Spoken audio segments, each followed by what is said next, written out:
बालक घेर लेते, बाबा मिठाई खाएंगे, रबड़ी खाएंगे। दुकान पर खड़े हो जाते, कहते जितनी मिठाई है, जितनी रबड़ी है, दही है, मलाई सब खिला दो, बिल्कुल खत्म कर दो। सारा खत्म करवा देते, एक कुछ नहीं छोड़ते दुकान में।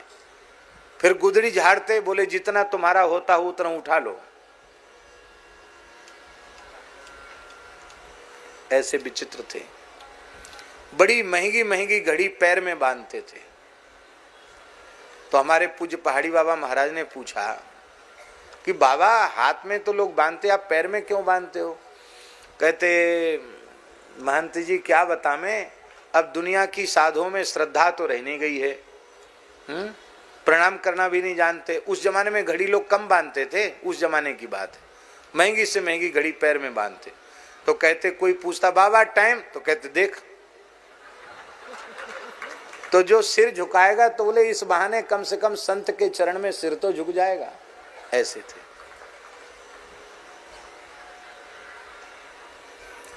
महाराज जी से कहते थे कि दुनिया मुझे सिद्ध कहती है और मैं आपको सिद्ध मानता हूं। महाराज जी को कहते थे गुदड़िया बाबा। क्यों? कहते आपके जैसी योगिक सामर्थ्य मैंने किसी में नहीं देखी और आपके जैसी निष्कामता भी मैंने किसी में नहीं देखी, क्योंकि आपके मन में कभी किसी वस्तु की प्राप्ति का संकल्प ही उठता नहीं। महाराज जी कोई बात कहते थे और अपनी बड़ी बड़ी विलक्षण अनुभूतियां वो महाराज जी को बताते थे। वो गुदड़िया बाबा बाद में ब्रज छोड़ के अयोध्या जी चले गए और अयोध्या जी में ही उन्होंने अपना शरीर पूरा किया।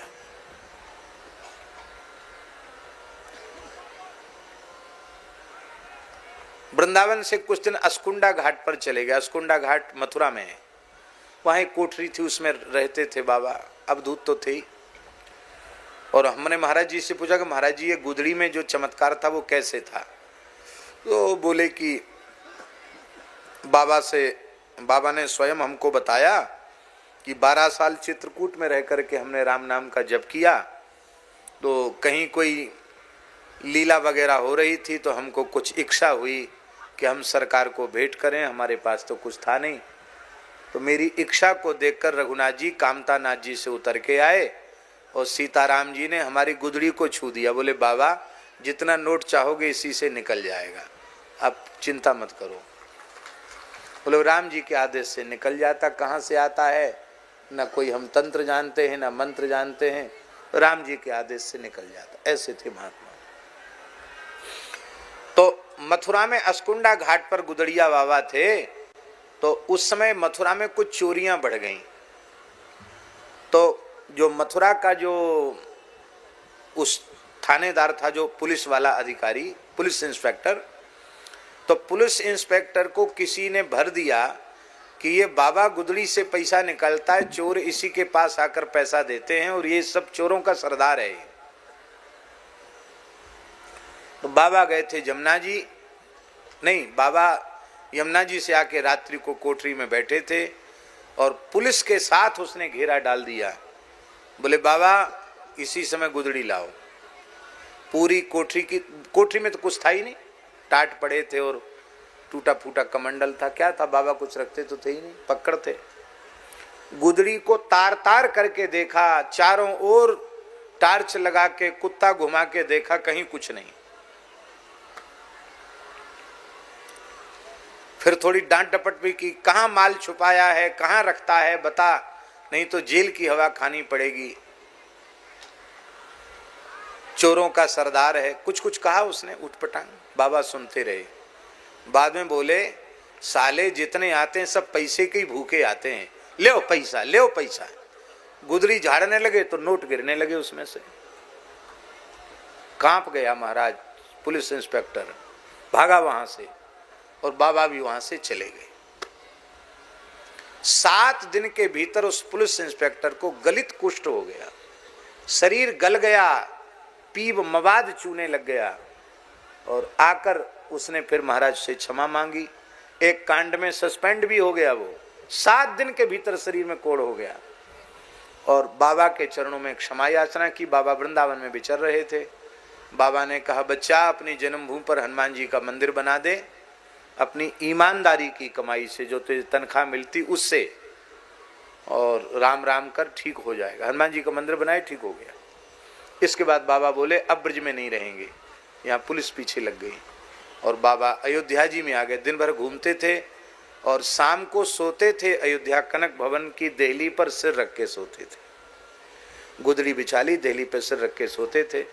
और जब सरयू स्नान के लिए जाते तो तमाम बच्चे तमाम लोग उसकी उनकी गुदड़ी ऐसे पटक पटक के देखते थे कि इसमें रुपया कहाँ है, रुपया कहाँ गुदड़ी में। ऐसे सिद्ध थे बाबा गुदड़िया बाबा। उन गुदड़िया बाबा की भी एक बात पूज्य गुरुदेव हमारे गुरुदेव श्री भक्तमाली जी ने भक्तमाल की टीका व्याख्या में लिख दी है। बहुत सुंदर बात।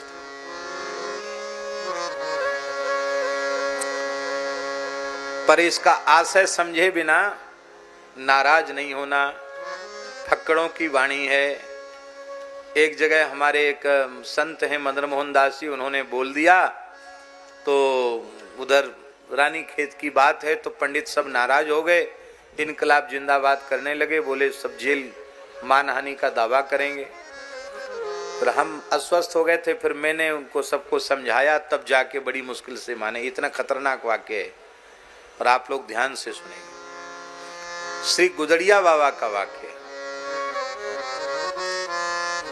योगी रोगी भक्त बावरे ज्ञानी पूत निखट्टू।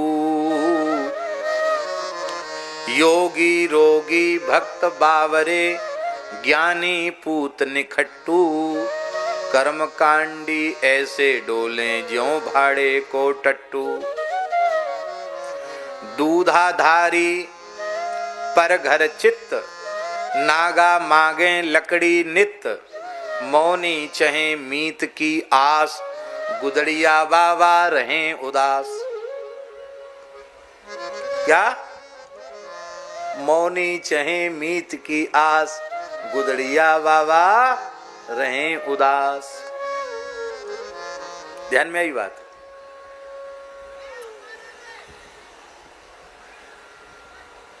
योगी रोगी, एक से दोनों अर्थ हैं। योगी जो होते हैं, यदि भक्त नहीं है तो चाहे जितना यम नियम आसन प्राणायाम कर लें और चाहे तमाम योग की सिद्धियों को अर्जित कर लें, किंतु यदि भगवत भक्ति नहीं उदित भई है, भगवत शरणागति का भाव उनके मन में जागृत नहीं हुआ है, तो उन योगियों का भवरोग दूर होने वाला नहीं है। इसलिए योगी रोगी। महाराष्ट्र की धरा पर महान योगी चांगदेव थे, लेकिन हरिभक्ति जब तक उन्हें प्राप्त नहीं थी तब तक उनके मन का मात्सर्य नहीं गया। संत ज्ञानेश्वर जी के प्रभाव से ही वे चिढ़ने लग गए और अंत में ज्ञानेश्वर जी के शरणापन्न हुए, तब उनकी योग साधना सफल हुई। तो योगी रोगी, योगी माने भक्ति शून्य, योगी भवरोगी।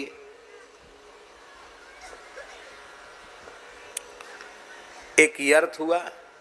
दूसरा अर्थ ये हुआ कि खूब खाने पीने वाले लोग वो तो हमारे जैसे मोटे होते हैं, और नेति धोती बस्ती कुंजल शंख प्रछाल आदि यौगिक क्रियाओं को करने वाले उनका शरीर तो ऐसा होता है, इकहरा शरीर होता है। हमारे पूज्य पहाड़ी बाबा महाराज से कोई कहता महाराज हमको थोड़ी योग साधना बताइए, तो महाराज जी कहते बदमाश कहीं का, मोटे पेट में मोटे चूतर लिए डोल रहा है, योग सीखने आया है, इसको कम कर, इसको कम कर। तब जाके वो कुछ एकाध कोई बात बताते थे। हम जिस स्थिति में उनके चरणों में गए तब बड़े प्रसन्न हुए हमको देखकर, और आज हम इतने मोटे तगड़े उनके पास जाते तो कहते हैं तेरी जेरे तेरी, सब शरीर बर्बाद कर लिया। स्वयं उनका देह क्या कहना, दिव्य देह था। 120 वर्ष की आयु तक धरती पर विराजे। और 120 वर्ष में ऐसे गरजते थे जैसे शेर गरजता हो।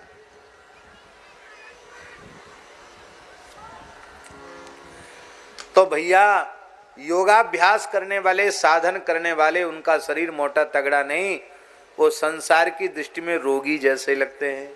योगी रोगी, भक्त बावरे, इसके भी दो अर्थ हैं। एक अर्थ ये है, यदि ईमानदारी से भगवान की भक्ति भीतर प्रकट हो गई है तो संसार के लोग उसको बावरा ही समझते हैं, पागल ही समझते हैं। लोग कहें मीरा भई रे बावरी, न्यात कहें कुल नासी रे, पग घुंघरू बांध मीरा नाची रे। भगवान के भक्तों को लोग पागल ही समझते हैं। एक अर्थ। दूसरा अर्थ तो ध्यान से सुने। दूसरा अर्थ यह है, भक्त बावरे, हृदय में भगवान की भक्ति नहीं है।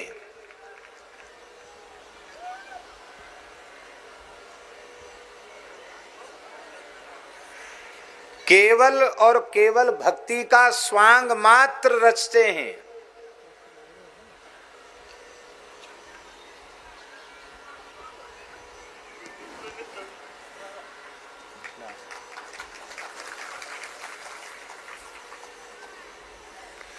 भक्ति का केवल स्वांग मात्र रचते हैं। बहुत ध्यान से सुनो भाई, बहुत सावधान होकर सुनना। भक्ति के नाम पर केवल दूसरों को ठगने का काम करते हैं। ऐसे लोग बुद्धिमान नहीं हैं, ऐसे लोग पागल हैं। वे दूसरों की हानि कम कर रहे हैं, स्वयं की हानि अधिक कर रहे हैं। पागल क्या करता है? अपनी हानि करता। पागल तो पागल है, कहो छत से कूद जाए, क्या कर ले पता नहीं।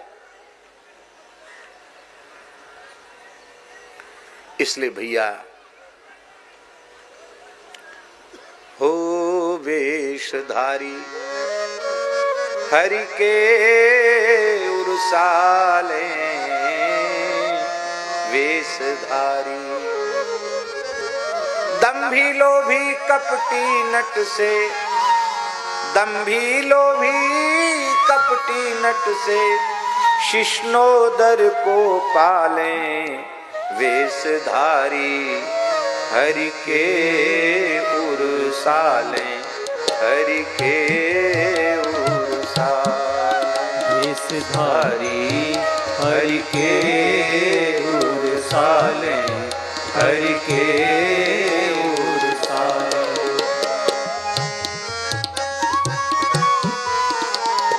दंभी लोभी कपटी नट से, शिष्णोदर को पाले, वेशधारी हरि के उरसाले, हरि के उरसाले। यदि हृदय में ईमानदारी से भगवत प्रेम नहीं है तो, केवल दूसरों को ठगने का काम कर रहे हैं तो सब बेकार है, ये पागलपन है।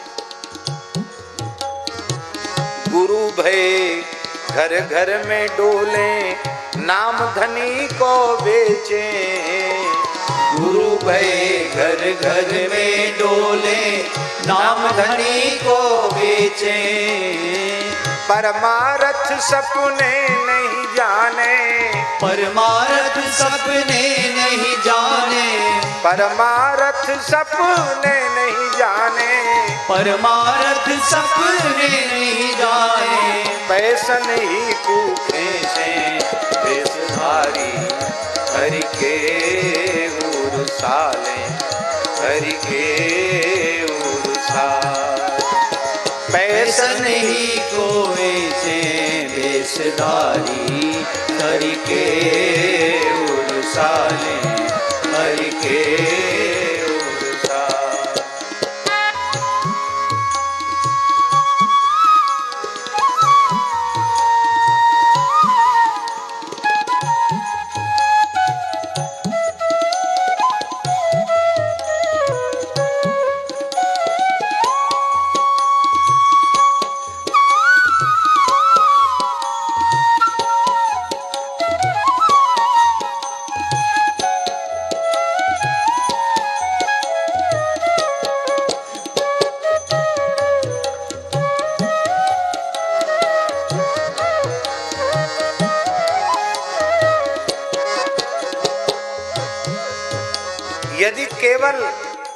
दिखावा है, पाखंड है, दूसरों को ठगने की भावना है, तो कोई साधन काम आने वाला नहीं।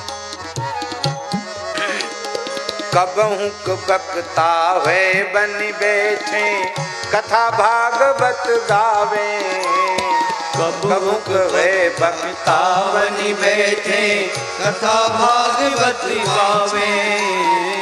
अर्थ अनर्थ कछु नहीं जाने, अर्थ अनर्थ कछु नहीं जाने, पैसन ही कूदावे वेशधारी हरि के ओर साले, हरि के ओर साले। हाँ पैसन ही को गावे वेशधारी हरि के ओर साले, हरि के ओर साले।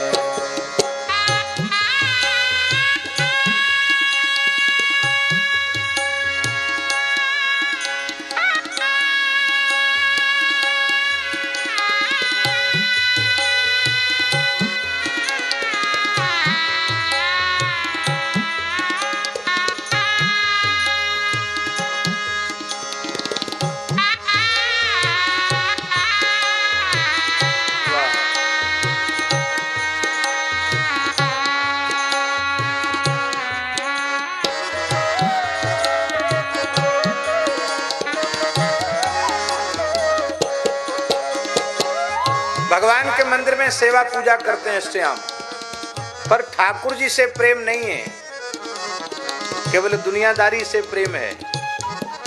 ऐसी ठाकुर पूजा से भी कोई विशेष लाभ होने वाला नहीं। कबहू हरि मंदिर को सेवे करे निरंतर वासा, कबहुक हरि मंदिर को सेवे करे निरंतर वासा। भाव भगति को लेस न जाने, भाव भगति को लेस न जाने, भाव भगति को लेस न जाने, भाव भगति को लेस न जाने, पैसन ही की आशा वेशधारी हरि के ओर साले, हरि के ओर साले। हाँ पैसन ही की आशा वेशधारी हरि के ओर साले, हरि के ओर साले। एक मंदिर का नियम था कि बंद होने के बाद फिर किसी को दर्शन नहीं होता था। महंत जी ने नियम बनाया था, पर पुजारी लालची था, मुखिया वो लालची था। तो एक भगत पहुंच गया, बोला महाराज दर्शन करा दे। बोले अब तो ठाकुर जी शयन हो गए। उसने कहा, भगत ने, वो तो देखने आया था कि नियम कानून कितना चल रहा मंदिर में। उसने कहा महाराज मैं तो बहुत दूर से आया हूँ, बंबई से आया हूँ, ये देखो ड्राई फ्रूट्स लाया हूँ एक पेटी भर के, ये इतना फल लाया हूँ, इतनी मिठाई लाया हूँ, कपड़ा भी लाया हूँ, आपके लिए 5 कपड़े लाया हूँ, ठाकुर जी के पोशाक का कपड़ा लाया हूँ, और एक गड्डी दिखा दी, ये भेंट करने आया हूँ। अब सवेरे का हमारा फ्लाइट है, हम तो चले जाएंगे, दर्शन हो जाएगा तो ये भेंट जरूर यहाँ अर्पित करेंगे। बोले कोई, देखो ऐसा है, बाहर का गेट बंद कर दो। जगमोहन का गेट बंद कर दिया, किसी को बोलना नहीं, दर्शन कर लो ठाकुर जी का, स्पर्श कर लो, जो कुछ तुम्हारे मन हो सब कर लो। खोल के दर्शन करा दिया, फिर बंद कर दिया, भेंट रख ली। भगत महंत जी के बहुत निकट था, वो सीधे गया ऊपर महंत जी के पास। बोले महाराज आप तो नियम कानून के इतने पक्के हैं, और ऐसे लालची व्यक्ति को पुजारी बना रखा है आपने। भगवान के शयन के बाद उसने केवल भेंट दक्षिणा के लालच में मंदिर खोल दिया। सारी बात बताई, मैं इसका प्रमाण हूं। आजकल ऑपरेशन वाले, भ्रष्टाचार वाले ऐसे ही करते हैं, खुद अपनी तरफ से कुछ करते हैं, बाद में फिर सब पकड़े जाते हैं। महंत जी बड़े नाराज हुए, बुलाओ पुजारी। रात को 12 बजे पुजारी को बुलाया। पुजारी थोड़ा घबराया तो सही कि क्यों बुलाया? महंत जी ने रात को 12 बजे सो के उठा के जगा के बुलाया। क्यों बुलाया? बोले देखो ये व्यक्ति है सामने तुम्हारे, मैंने बिठा रखा है इसको। तुमने सैन के बाद मंदिर क्यों खोला? अरे राजा आवे महाराजा आवे कोई बात नहीं, गया तो गया, जाने दो। अरे इतनी दूर से आया है, दर्शन की इच्छा होगी तो रुकेगा, नहीं होगी तो जाएगा। तुम अपनी सुविधा के लिए भगवान को तुमने परेशान किया, क्यों किया? बोले महाराज ये बिल्कुल झूठ बोलता है, मैंने ऐसा कुछ किया ही नहीं। वो बोला अरे भाई तुम बड़े विचित्र आदमी हो, भी घंटे 2 घंटे पहले की बात है और तुमने हमको सबके सामने झूठा साबित कर दिया, क्या बात? पुजारी बोला महाराज आप ही बताओ गुरुजी एक बात, ये सेठ हैं, इनकी सेठानी कहीं घूमने फिरने बाहर गई हो और रात्रि को 10-11 बजे कोठी पर आकर द्वार पर आकर खड़ी हो जाए तो चौकीदार की हिम्मत क्या है जो सेठानी को भीतर जाने से रोके? मैंने इसके लिए नहीं खोला, भगवान की गृहिणी लक्ष्मी जी बाहर खड़ी थी। सैन कुंज में ठाकुर जी की सेवा में जाना चाहती थी। अब मैं तो चौकीदार हूं महाराज, झाड़ूदार हूं मैं, मेरी हिम्मत कहां रोकने की, इसलिए मैंने भीतर घुसाया। ये बात कहने का आशय हमारा ये है कि लोग इतने चतुर चालाक किस्म के होते हैं, कैसी कैसी युक्तियां खोज लेते हैं। कबहू कहरी मंदिर को सेवे करे निरंतर वासा, कबहू कहरी मंदिर को सेवे करे निरंतर वासा। भाव भगति को लेस न जाने, भाव भगति को लेस न जाने, पैसन ही की आशा वेशधारी हरि के उरसाले, हरि के उरसाले। हाँ पैसन ही की आशा वेशधारी हरि के उरसाले, हरि के उरसाले।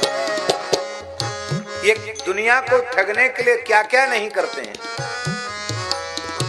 नाचे गावे चित्र बनावे करें काव्य चटकीली, नाचे गावे चित्र बनावे करें काव्य चटकीली।